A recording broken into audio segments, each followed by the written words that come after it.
오늘 하나님께서 우리에게 주시는 말씀은 출애굽기 4장 18절에서 23절 말씀입니다. 오늘 말씀을 통해서 우리가 묵상할 몇 가지 내용이 있습니다. 첫 번째로 묵상할 수 있는 부분은 즉각적인 순종에 즉각적인 인도하심이 있습니다 라는 것입니다. 즉각적인 순종에 즉각적인 인도하심이 있습니다. 18절 말씀을 다시 읽겠습니다. 시작. 모세는 장인 이드로에게 돌아가서 제가 이제 떠나 이집트에 있는 제 동족에게 돌아가서 그들이 아직 살아있는지 보고자 합니다 라고 말했습니다. 이드로는 모세에게 평안히 가게 라고 했습니다. 하나님이 모세를 부르십니다. 그리고 모세는 하나님의 부르심을 5번이나 거부합니다.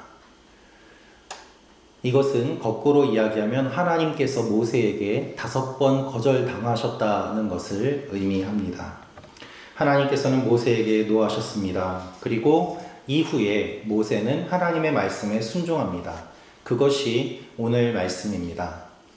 어제 하나님께서 진노하신 이후에 모세는 이제는 더 이상 하나님께 거부하지 않고 하나님의 말씀대로 순종하는 모습을 볼 수 있습니다. 그런데 모세는 가장 먼저 무엇을 했을까요? 장인 이드로에게 가서 이야기를 합니다. 그런데 이드로에게 가서 하는 이야기를 우리가 주의 깊게 살펴보면 하나님의 이야기는 나와 있지 않습니다. 하나님께서 명령하셔서 내가 갑니다. 하나님의 백성들을 인도하기 위해서 내가 이집트로 돌아갑니다. 그런 이야기를 하지 않습니다. 그들이 아직 살아있는지 보고자 합니다 라고 말합니다. 그는 하나님에 대한 이야기를 이드로에게 하지 않고 있습니다. 왜 그럴까요? 하나님 이야기를 해도 이드로는 아마 알아듣지 못했기 때문이었을 것입니다. 여러분, 하나님의 일을 설명해도 다 알아듣지 못하는 사람이 있습니다. 하나님을 경험했지만 그 경험한 것을 전하여도 듣는 사람이 깨닫지 못하고 알지 못하는 일들이 참 많이 있습니다. 나는 주님을 만났지만 주님을 만나지 못한 분들에게 내가 만난 하나님을 전하더라도 그들이 아직 들을 준비가 안 돼 있고 들을 수준이 안 돼 있으면 그것을 들어도 이해하지 못하는 것입니다. 그래서 모세는 지금 이드로에게 다 일일이 설명하지 않습니다. 그것을 설명해도 알아듣지 못하기 때문입니다. 그래서 이해할 만큼의 수준으로 이야기를 합니다. 제 동족에게 돌아가서 그들이 살아있는지를 보려고 합니다. 여러분, 이것이 지혜입니다. 상대가 알아들을 수 있을 정도의 수준으로 맞춰서 이야기를 하고 하나님의 부르심과 사명을 받았지만 그것을 상대의 수준으로 해석해서 전해주는 것이 지혜인 것이죠. 원어를 보면 모세가 이드로에게 간 것은 즉각적이었음을 알 수 있습니다. 즉, 이제는 거부하지 않고 결심을 하고 하나님이 말씀하신 것에 순종하며 즉각적으로 이드로에게 갔다라는 것을 알 수 있습니다. 이제는 지체하지 않고 이집트로 돌아갈 준비를 바로 하고 있는 것입니다. 그리고 어떤 면으로는 이드로에게 이렇게 이야기를 하고 이드로의 반응을 봄으로 말미암아 하나님의 인도하심이 정말 그러한가 하고 판단하는 기준도 되었을 것입니다. 이드로는 어떤 반응을 보였을까요? 이드로는 모세를 잡지 않습니다. 평안히 가라 라고 이야기를 합니다. 지금까지 이드로의 양을 누가 쳤습니까?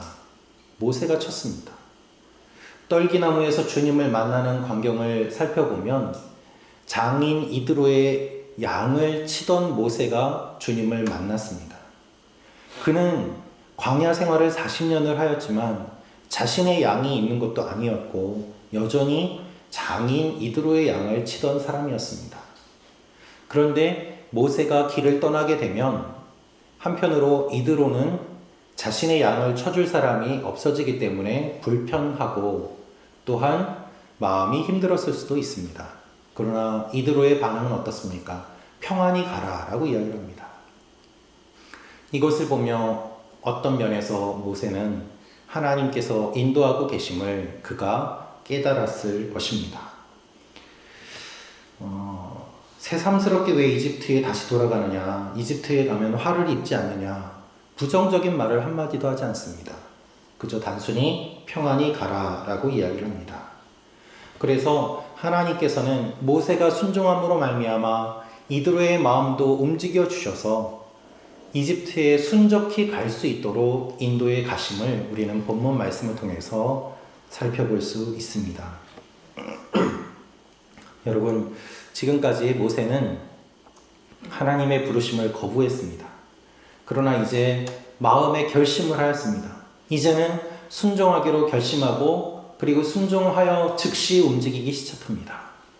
그렇게 순종하기로 하는 결단은 늦었지만 일단 결심을 하자 그는 급하게 움직입니다.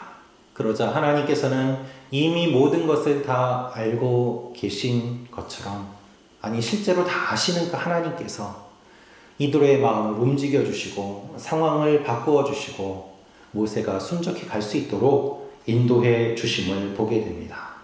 여러분, 우리가 즉각적으로 순종하기로 결심하면 하나님께서 즉각적으로 응답해 주십니다. 할렐루야. 이것이 하나님의 인도하심입니다. 급하게 움직이라고 명령하신 하나님께서 어찌 그 상황과 환경과 길을 준비해 주시지 않겠습니까?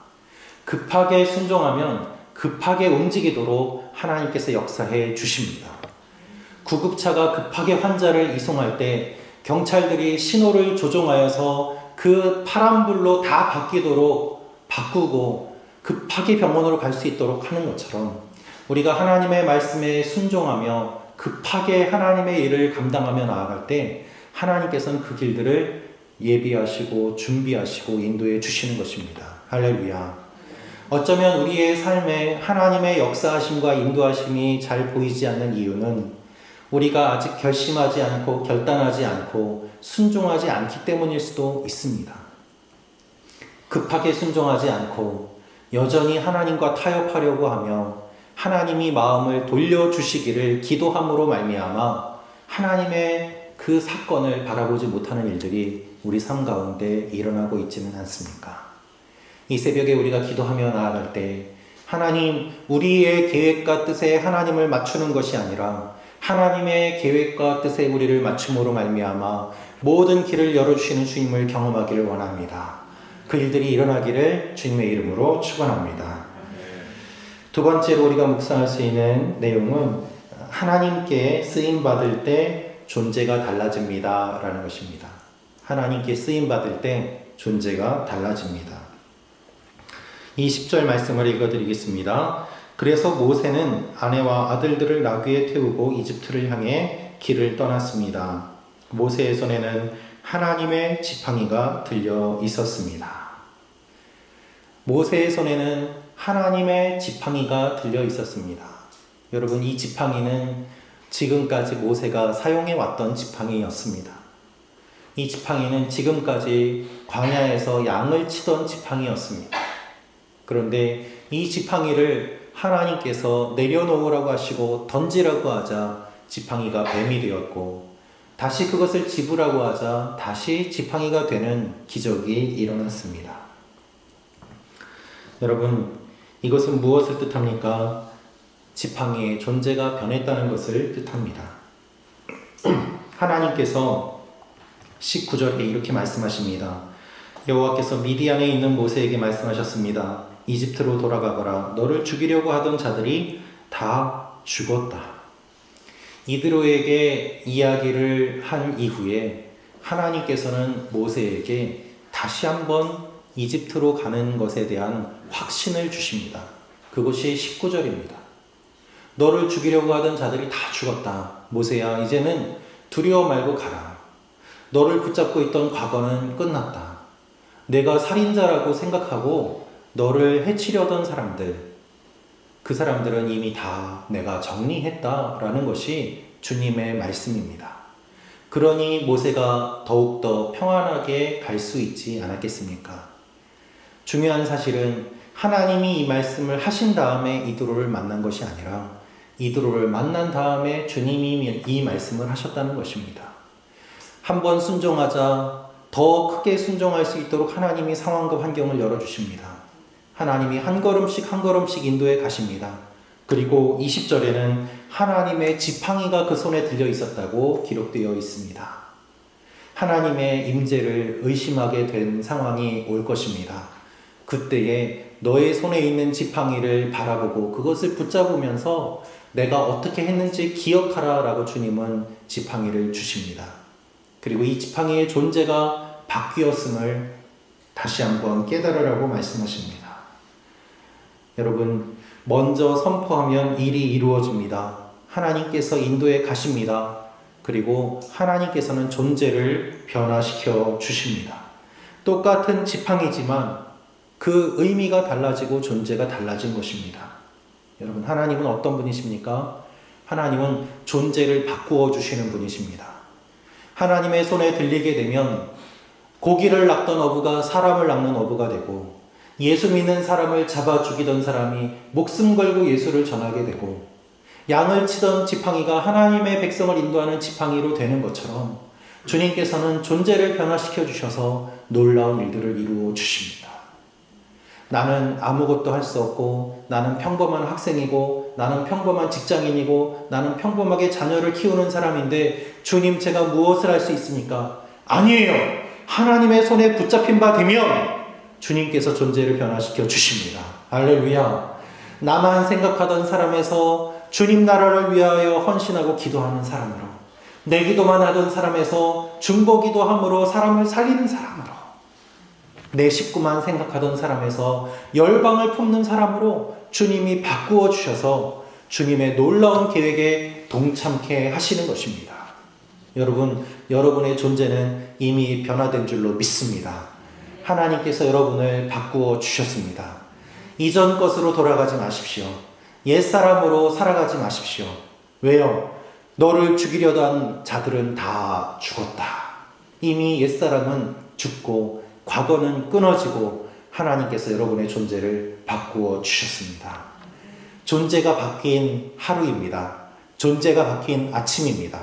그래서 어제와는 다른 오늘, 바울은 이 영적인 비밀을 깨달았기 때문에 나는 날마다 죽노라라고 고백했고, 다윗은 이 영적인 비밀을 알았기 때문에 아침마다 새롭고 늘 새로운 주님을 찬양하였습니다. 오늘 하루도 바뀐 존재로 살아가시는 여러분들이 되시기를 축원합니다. 하나님의 손에 붙잡힌 바 되심으로 말미암아 하나님께서 이루시는 일들을 바라보십시오. 세 번째로 우리가 묵상할 수 있는 부분은 우리는 알면서도 순종해야 합니다 라는 것입니다. 알면서도 순종해야 합니다.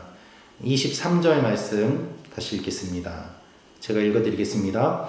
내 아들을 보내 그가 나를 경배하게 하라고 내가 내게 말했지만 너는 그를 보내기를 거부했다. 그러므로 내가 내 장자를 죽일 것이다. 하나님께서 모세에게 말씀하십니다. 21절을 보면 바로 앞에서 기적을 다 보여라 라고 말씀하십니다. 그러나 그의 마음이 강팍하게 될 것이다 라고도 말씀해 주십니다. 강팍하다라는 말은 딱딱해진다라는 의미가 있습니다. 마음이 딱딱해서, 마음이 굳어서 내 말을 듣지 않을 것이다. 그런데 이 말이 바로에게만 출애굽기에서 14번 등장합니다. 그의 마음이 얼마나 딱딱해졌는지를 알 수 있습니다. 바로는 원래 딱딱한 마음을 가지고 있었지만 더 딱딱해진다는 이야기입니다. 바로는 하나님의 말씀을 듣지 않을 것입니다. 하나님이 이것을 모세에게 알려주십니다. 그러나 모세는 이것을 알면서도 그에게 가서 하나님의 말씀을 전해야만 합니다. 여러분, 이 일을 주님께서 하셨습니다. 십자가의 길을 아시면서도 주님은 십자가의 길을 순종하셨습니다. 여러분, 우리는 하나님의 뜻을 알려달라고 기도합니다. 그러나 하나님께서 뜻을 알려주셔도 우리는 순종하지 않습니다. 그저 아는 것으로 그칠 때가 얼마나 많이 있습니까? 그래서 하나님이 안 알려주시는지도 모르겠습니다. 우리는 하나님의 뜻을 아는 것으로 그치지 않고 순종해야만 합니다. 그것이 진정한 순종입니다. 주님의 메시지는 분명합니다. 바로의 장자, 이집트의 장자들을 죽일 것이다. 10번째 재앙 이전에 이미 이집트의 장자들이 다 죽을 것을 말씀하십니다. 하나님은 모세가 태어날 때와 그 이전에 바로가 얼마나 많은 아이들을 죽였는지 그것을 다 보고 계셨습니다. 그리고 갚아주십니다. 6월절 사건 이전에 하나님께서 이미 이 말씀을 하십니다. 그것은 너희의 장자를 죽임으로 나의 장자를 구원할 것이라는 하나님의 선포입니다. 너희가 나의 아들들을 죽였기 때문에 나는 너희의 장자들을 죽일 것이고 그 결과 나의 아들들 이스라엘이 나오게 될 것이다 라고 말씀하십니다. 우리가 하나님을 믿을 수 있는 이유는 하나님께서 우리의 모든 것을 아시고 갚아주시기 때문입니다. 그런 하나님이시기 때문에 우리는 하나님 앞에 성실하게 날마다 나아갈 수 있는 것입니다. 이것이 우리의 소망입니다. 하나님의 말씀에 순종하는 길은 쉽지 않습니다. 바울도 매를 맞았고 죽을 위기도 경험하고 예수님의 제자들도 결국에는 다 십자가에 거꾸로 달리거나 토에 썰려 죽임을 당했습니다. 그러나 그럼에도 불구하고 순종한 이유는 주님을 사랑하기 때문입니다. 여러분, 주님을 사랑하십니까? 주님을 사랑하신다면 우리가 순종의 길이 쉽지 않은 것을 알매도 불구하고 순종하며 나아갈 수 있을 것입니다. 그래서 오늘 하루 우리의 삶이 힘들고 어려울지라도 주님의 그 길임을 믿고 순종함으로 나아가실 때 하나님께서 여러분을 통해 놀라운 일들을 이루어 주실 것입니다. 오늘 하루 이 일들이 여러분에게 일어나기를 기도합니다. 하나님께서 여러분의 눈물을 아시고 모든 눈물을 닦아주시며 갚아주시는 은혜의 때가 분명히 있습니다. 우리 이 사실을 기억하며 함께 기도하며 나아가는 여러분과 제가 되기를 원합니다.